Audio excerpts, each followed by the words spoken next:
ఇది శ్రీకాళహస్తి కలంకారీ, పెన్ను కలంకారీ. ఇవన్నీ వైట్ శారీలు ఇస్తారు. ఆ వైట్ శారీ మీద నల్ల పెయింట్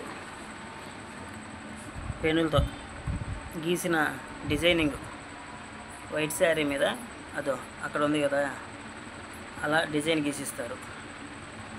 ఆ వైట్ శారీ మీద ఇలా ఎల్లో వేస్తున్నారు కదా, ఎల్లో బ్యాక్గ్రౌండ్ మనం వేసుకోవాలి కలంకారీ రంగులతో.